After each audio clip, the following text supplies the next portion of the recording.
I thought that if just anybody like me who, like ordinary people, have the capacity to speak at the United Nations regularly and has the capacity to talk to delegates, if at least one person like myself learnt to communicate with nature and see what's involved, then I could translate the experience, which might have to do with intuition and things like that, into sort of a language which is understood by diplomats, and make that whole concept more ordinary.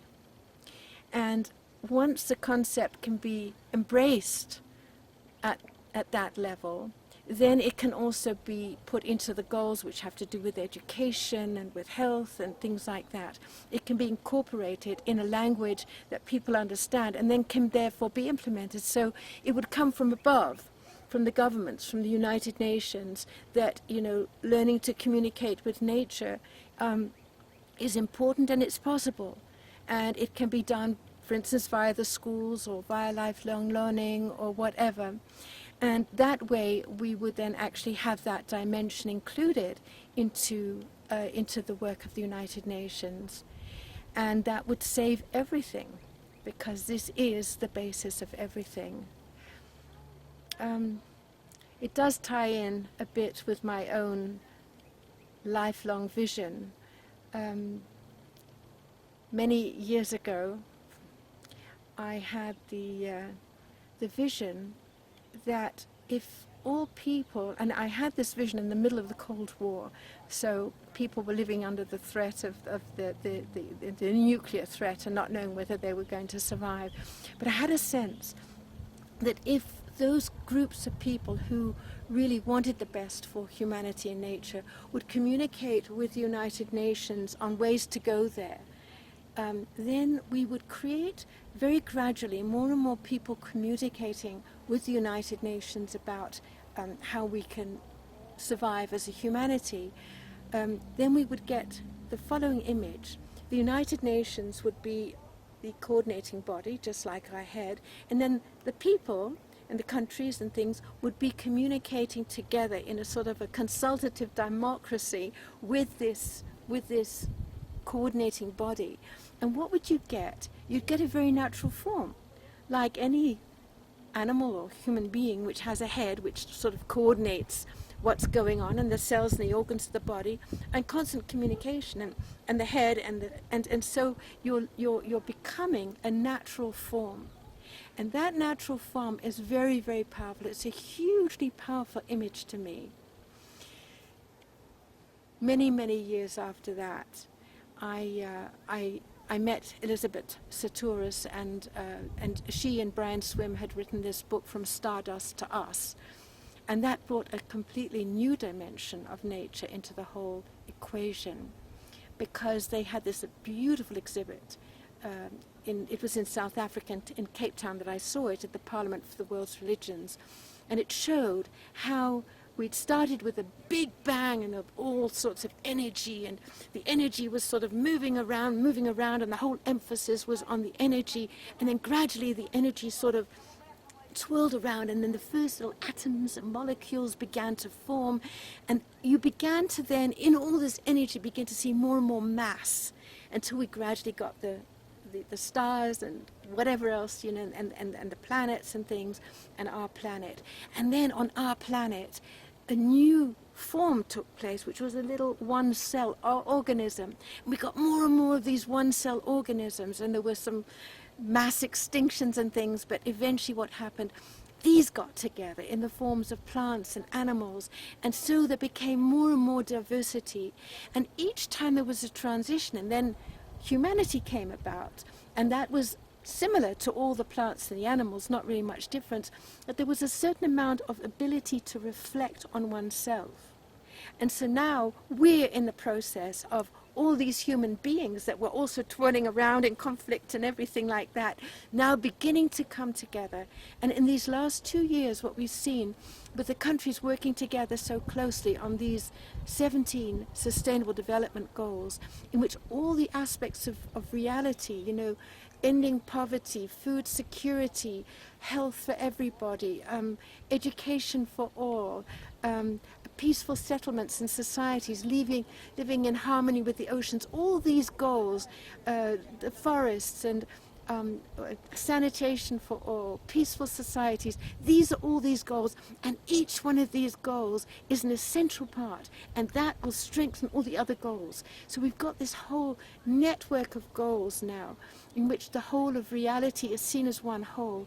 I think we've reached a tipping point as people that we begin to realize that we all have to pull together, and I think we're very, very close to making this step to a one humanity. When we talk at the United Nations as lobbyists, that we're lobbying for the well-being of all people and nature, I think if we'd said that during the Cold War, when I first, when I was thinking about these things, people would just say, well, she's absolutely crazy. Now people just take it for granted at the United Nations. So I think we're very, very close to doing this. But I think the crux in this is going to be, can a person like myself or other people like me can communicate with governments how this can be done, that it is a thing that everybody can do, and that it's absolutely necessary that we actually bring this in to the learning process of humanity. And that's really what I'm searching for. How does that sound to you, Maya? Yay. Well, I love your vision that you had. It's beautiful. And it reminds me of actually that the way I began was to, this telepathic communication was actually communicating with cells and organs in the physical, the human form. And it's something where you were talking about the different cells and organs like being one, like all the different, maybe the different countries, you know, being different organs of one whole body and working in harmony for the good of all life on the planet. Yeah, it's beautiful, and it's totally possible. It's something that we're going to jump right in, you know, and you'll see that we will start having conversations immediately. And it's something that actually when I began doing this work, I didn't know if it was possible. I thought it may be a gift that only a few people had, and I actually didn't know anyone else who had it.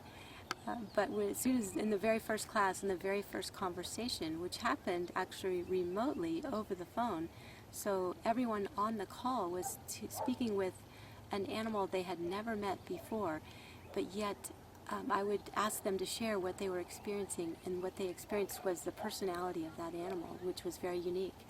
And it was just amazing to hear, and I just had these chills and this realization that, oh my gosh, this is something that is, it's not a gift that I have alone, it's something that everyone has this capacity, and it's just a matter of actually discovering it, like be in the right spot to discover it, and then it's totally accessible. So the other thing that's really amazing is that you could be right there in the midst of meetings at the UN, and you could be having a conversation with the Earth at the same time that different proceedings are going on, and you could be saying, well, what do you think about this? It's almost like you have somebody on the phone, and you have a little speaker in your ear, and you're listening, and you're asking questions of like someone that you're consulting with, and that can be Mother Earth. And it's actually, you could even develop a gathering of particular individual plants, trees, animals, and the earth itself to be like a board of directors for you. And not only for your work with the UN, which is standing for all of mankind and all life on the planet, but also even in our personal lives, as far as our well-being, even our finances, our relationships. I've become very active in communicating with all of nature to assist with anything that comes up, for me.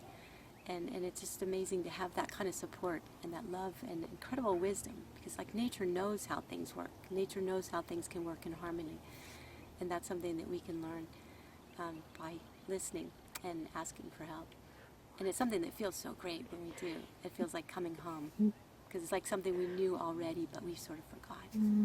Yeah, so I'm so eager to jump in and start working with you, Lisinka. Thank you so much for being here and for your passion for making a difference, you know, for all life on the planet. It's beautiful. So, Lisinka, I know that when you return on the next day that you have a conference on with the UN, and it's on financing for sustainable development. And so that was a part of the assignment that I gave you, and I would love to hear what you came up with on that when you were talking with Mother Earth about how to, you know, solve that issue. So Maya, you know, what you did was you sent me out by myself to what you considered was a female vortex. And I went there. It was called the Half Moon Crescent Park, I believe. And it was an extraordinary experience. I sat there and I'd had some difficulty in communicating and being with Mother Earth, and I just really felt totally encompassed there. It was almost as if I was, you know, being drawn in a very sweet, loving environment. And as part of that, I did have quite an experience, but I'll just stay with the part on the financing for development, and I'll read it to you if that's okay. Oh, that'd be great. So I said, I was talking to Mother Earth, and I said, "Hi, how are you?" And Mother Earth said, "Oh, here as always." And I said, "Have you anything to share about financing for development, Earth Mother?" And then Earth Mother said, "Yeah, financing for development, as put in the cluster document, takes the right approach in that it seeks to create the right conditions for people to develop, rather than just dealing with money." So this is indeed something that has come about and which is amazing. In the past, when we've talked about financing development, it's been a question of how do we get money, can the rich pay for the poor, etc. And here she says what we're dealing with is really, we're trying to find out what sort of conditions do we have to create. So it's no longer money, it's a question if we have the right schools, etc. So let me just continue reading that. So the right conditions for people to develop rather than supplying money. The right conditions are much more important in that they create the right relationship within which people can come into their own.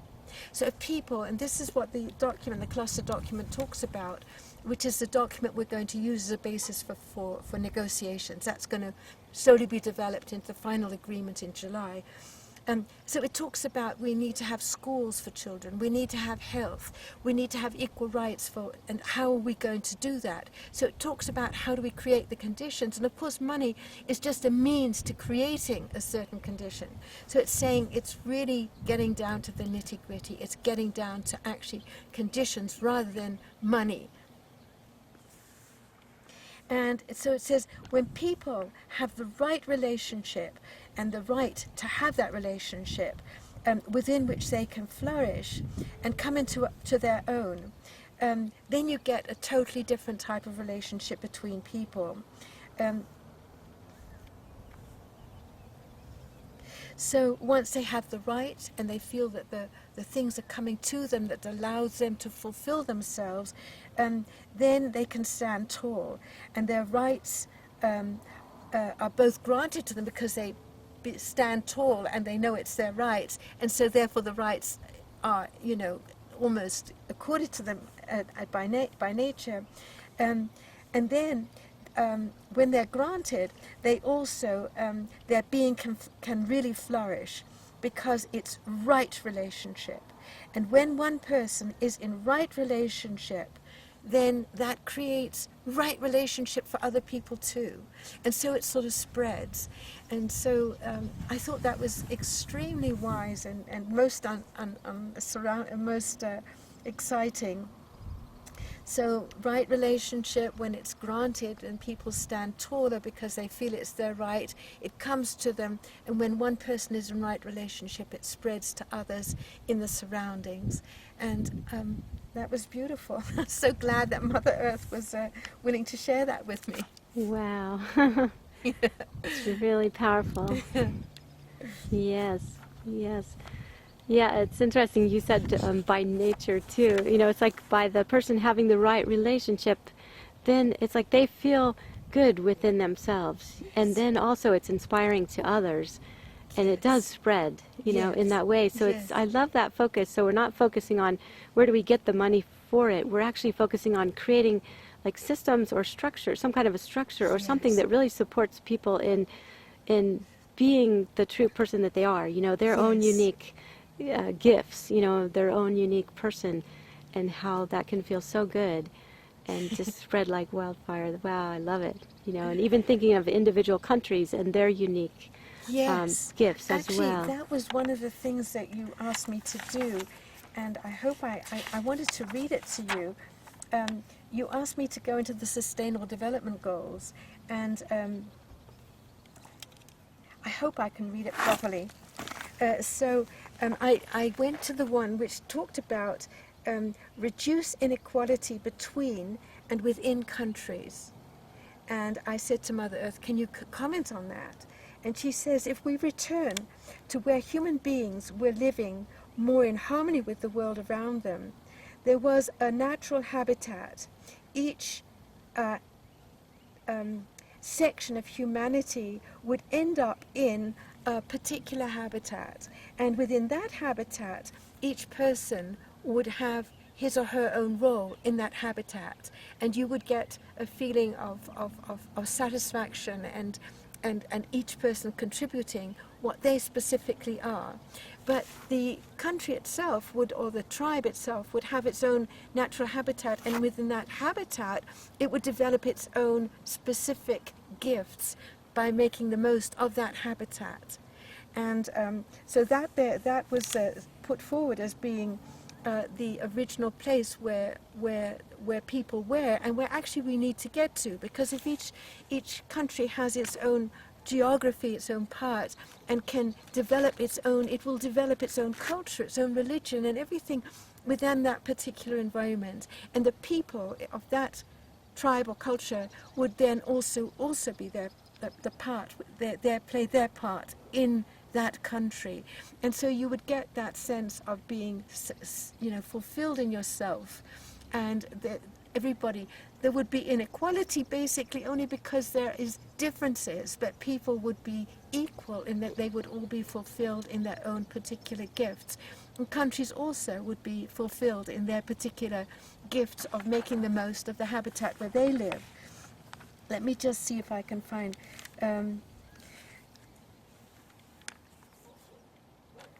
yeah, and then I said, well, you know, how is that possible? How can one get to that point? And then Mother Earth said, you need to get back to the person being in touch with who they are. And in fact, the United Nations in 1949, I think it was, or was it 1950, passed the, was it 48, passed the Universal Declaration on Human Rights. And the human rights number 26B states that each person has the right to develop their own personality. And in modern psychology, you know, that has a different meaning. But basically what was meant is that each person comes into their own strengths, their own potential. And if we can get people, no matter where they are, if in crowded cities or wherever else, to come into their own natural being, then you get the fulfillment. Then you get, and when you feel fulfilled, you feel benevolent towards other people. And that benevolence spreads. So that is a way of getting back to that original place where each person has its own, his or her own place in society, and where societies are living more in contact with nature. And that brings me actually to another goal, but did you have any comments on this? Wow. Yes. Gosh, it's so interesting what you were receiving from Mother Earth, because one of the things I've experienced when communicating with Mother Earth, for myself and through my students too, is that we become our true self, you know, through that process of the communication. It just happens where we start to know like who we really are, you know, because like coming home to ourselves, like being with our mother, you know, in a sense, and Yes. and just really being heard in everything that we have to share, and finding our unique true expression.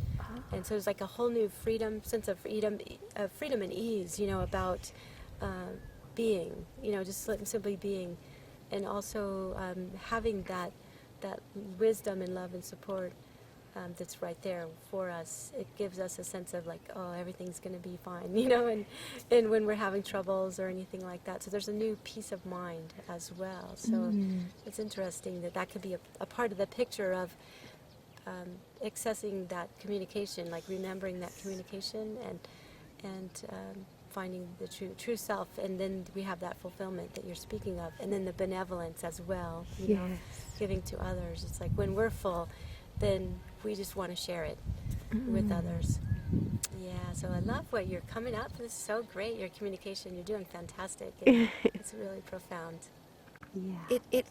It's amazing, Maya, because so what I'm saying is if the person can get in touch with who they are and then allow themselves to be guided into doing the things that bring out their potential, and what you're saying is that a person who's in touch with nature actually is put in that position. And that, as a psychologist, reminds me very much of what I consider the therapeutic relationship. And in psychology, very often is thought that what really works is not so much whether you do one technique or another technique, but it is the relationship between the psychologist, the therapist, and the client. And that has to be one of complete love and acceptance. And only when that is there with complete patience and love and acceptance does the other person feel free to be in touch with themselves and all the things that are bothering them.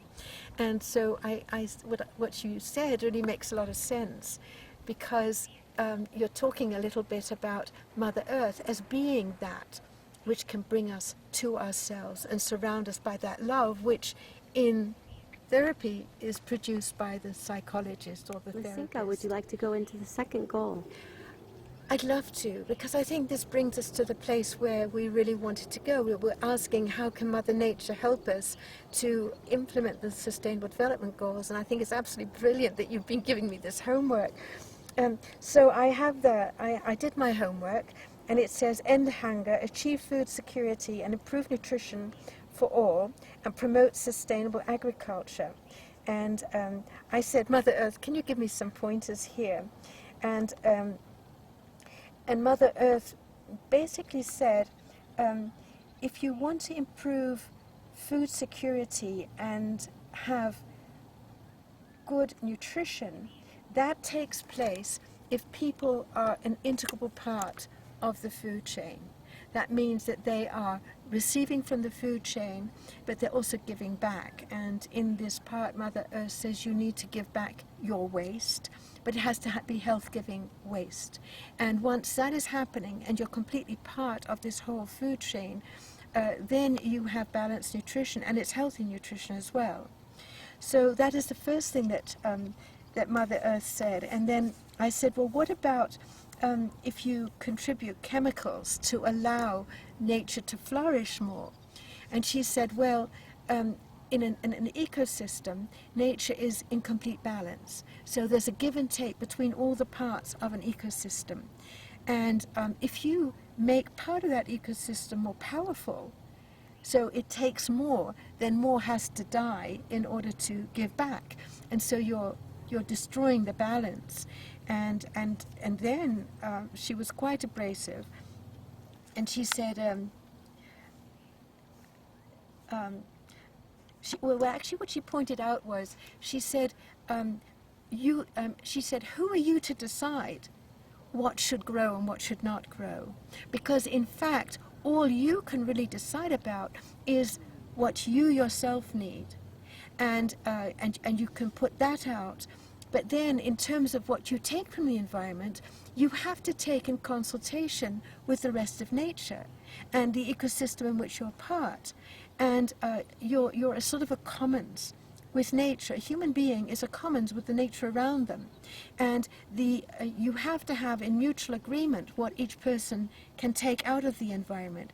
And if there's not enough to take, it just might be that your time is up and you're just going to have to go. And she said, that is why each one of you has intuition the capacity to communicate with nature, because that allows you to stay in balance with the environment around you. And you've been given these things, and then she wrote, use them, which was very nice. And then she said, well, if you use them, you will be nourished, and you will nourish and be nourished as the system permits. And let's see.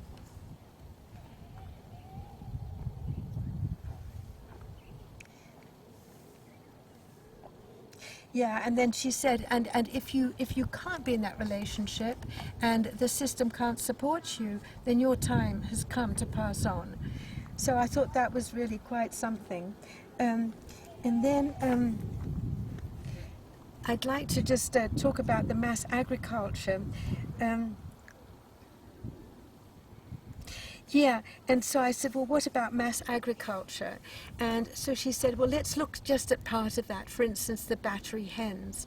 So what you're creating is a system really that is full of dead energy, because you have these hens in little baskets. They're producing basically dead energy eggs, and then you might have noticed that you get all these other diseases with those eggs. You get salmonella, you get carcinogenic substances, you have malnourishment, you have cholesterol. And she said, when you're living out of balance, you create a system of death and dying, and that actually creates, and it's nature's way of getting rid of you, because you have begun to create an imbalance, and therefore you have to go. And then I said, well, but how can we get back to this? Because if we look at the life that we're leading now, with our cell phones and things, we know we need minerals from the ground, and we need this and we need that, just to keep our new civilization, which isn't really close to nature at all, going. And she said, well, you've got these massive agricultural concerns. And she said, you can't do away with those all at once.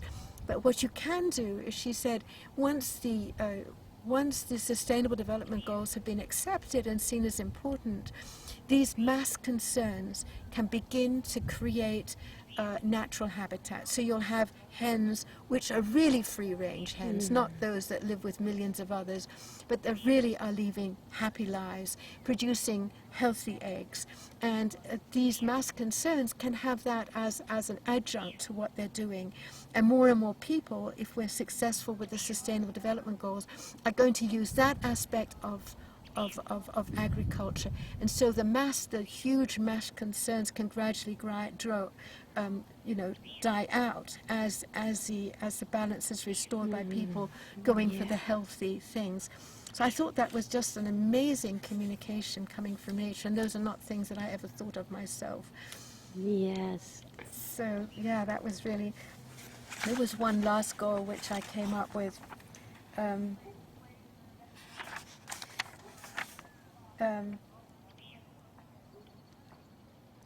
So this is about this is the last goal I actually worked on. You gave me 3 goals to work on, and this one had to do with ensure inclusive, equitable, and quality education, and promote lifelong learning opportunities for all.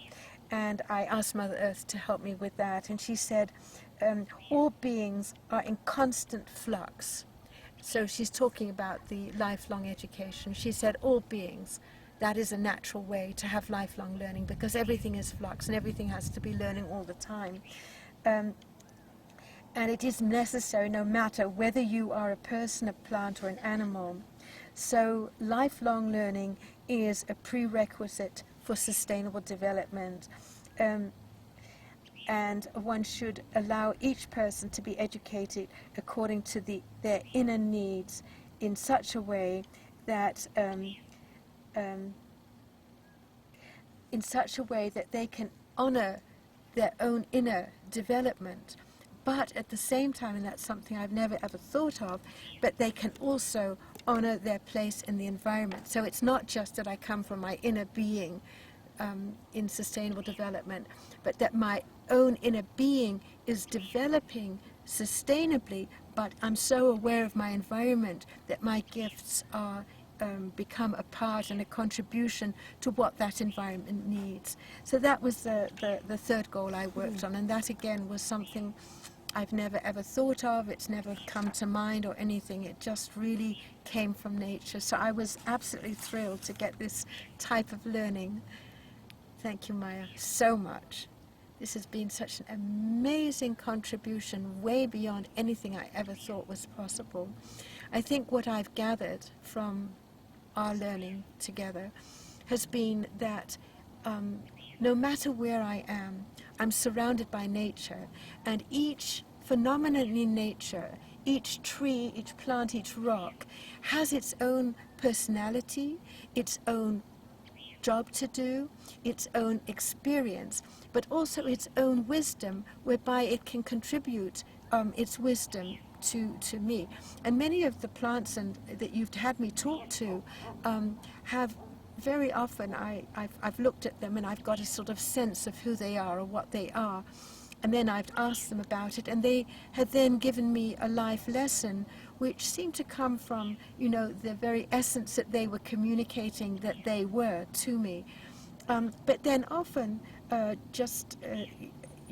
suddenly they would come up with something completely different that didn't even seem to be with the impressions I got of who they were and what they were. It would be just a completely new lesson. And so I feel that through our course together, this wonderful internship that you've given me over the last 12 days, every day, has been a learning in realizing I'm surrounded by friends. I'm surrounded by wisdom.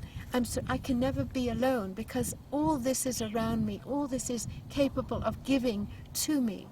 I've also realized that in terms of the juniper, that the juniper and other such aspects of nature have a task to fulfill. The juniper was actually in a process of constantly creating balance in that particular point.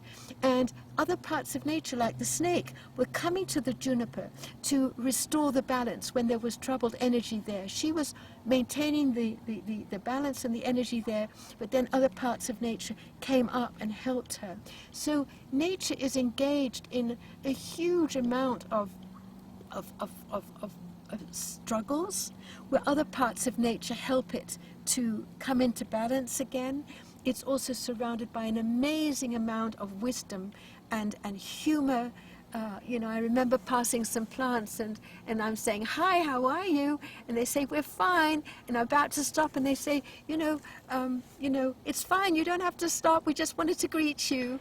So there's all these different sort of beings and voices that are coming from all over.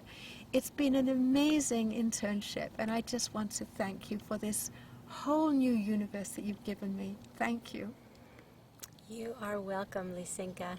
And thank you for saying yes to do this and to be just such a wonderful partner in talking with nature and just jumping in and, you know, just doing it and following the exercises, and it's been a delight to be with you, and I'm so inspired and excited about what's possible, you know, with the UN, and your work is so important that it's wonderful to know that nature is a part of that, and your partner in that as well, and I also want to give you some assignments going forward. Wonderful. I would just love that, yes. Maya. And I do feel very deeply that you and I are doing the same work, and we're doing it in partnership with each other. And I think that's become very clear to me, because what I do from the policy side, you know, the top level, trying to get policy into the educational system, you are actually doing with people. But you're not doing them just with people here and there, one here and one there, but you're actually teaching over the internet. And one thing I've realized is that, you know, Harvard teaches tens of thousands of students at the same time. So with modern technology, you and I are working hand in glove. You know, as more people realize the potential and come to your classes, you can be teaching tens of thousands of people at the same time. And so our partnership continues in this way.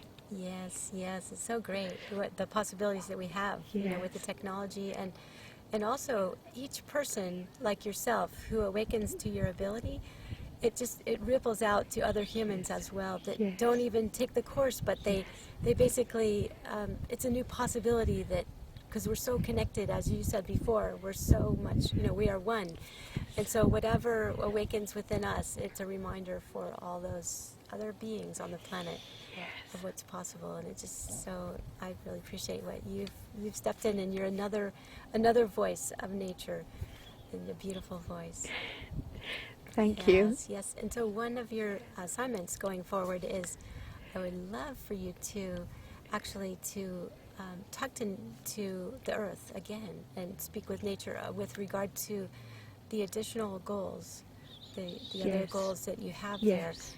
there. And also to, anytime something specific comes up, another question with regard to the goals as well, that you can continue to ask those questions back.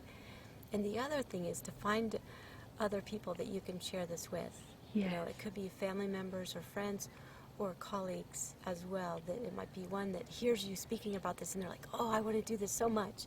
And that you can guide them in the steps that you have taken. Yes. And that will be something that furthers your awareness, it deepens that in your communication, and at the same time gives that gift and passes it along. Wonderful. Absolutely wonderful. Perfect idea. I hadn't thought of that, and certainly I shall be doing that. Thank you. Thank you, Lisinka.